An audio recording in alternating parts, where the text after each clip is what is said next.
According to NBC News, Ramadan in Gaza, Palestinians fast amid war, devastation and looming famine. A usually joyous month is unrecognizable in the enclave, where over 25 people have died of starvation, as families are observing the fast without access to enough food and clean water. Here, though, New Jersey's roughly 300,000 Muslim Americans are preparing for a more somber observance under the shadow of the war in Gaza, where more than 30,000 Palestinians have been reported killed in the conflict with Israel, along with rising incidents of Islamophobia here at home. Melissa Rose Cooper spoke with Muslim community members in the state about how that's shifted the tone of Ramadan this year. Ramadan for me is the most special time of the year. It's the time when we break away from everything else in our lives and we focus on God. We fast throughout the day, and then at nighttime we break bread with our community members and family members. But for Sammy Shaban, celebrating Ramadan feels a lot different this year. Since the war in Gaza began, he has lost 19 members of his family. My mom, for instance, who's constantly tuned into the news and what's going on, is, she cries more often than I've ever seen her cry. I mean, it's a really, really tough situation.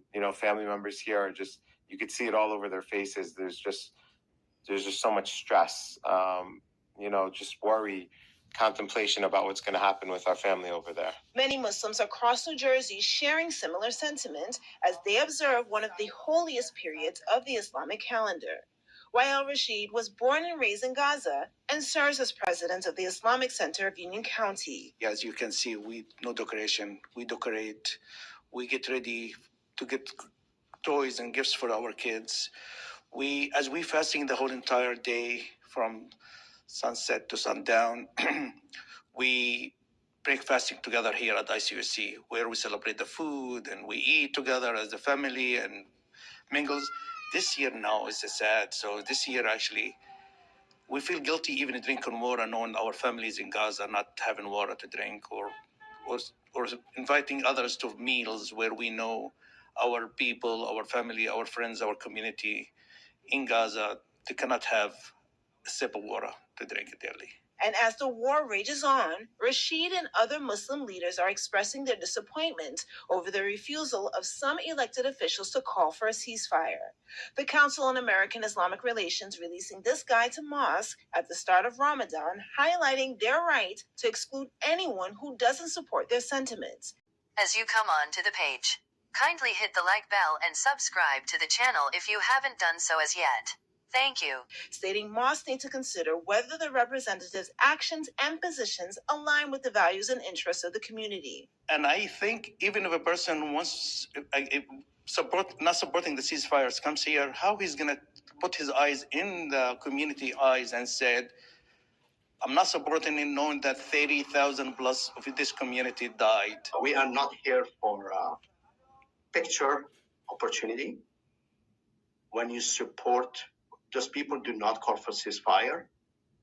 When there is a genocide happening in Gaza, what do we need to even sit down with them? How can we share?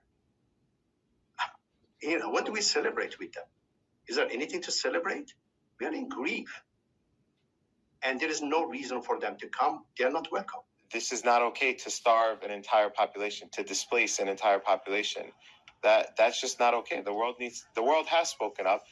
Our country needs to listen. Our country needs to hear loud and clear that this is not clear. And I believe that most of the country is now coming to that understanding as well. And even though many hearts remain heavy this Ramadan, members of the Muslim community say they'll continue to lean on their faith as they pray for a better future.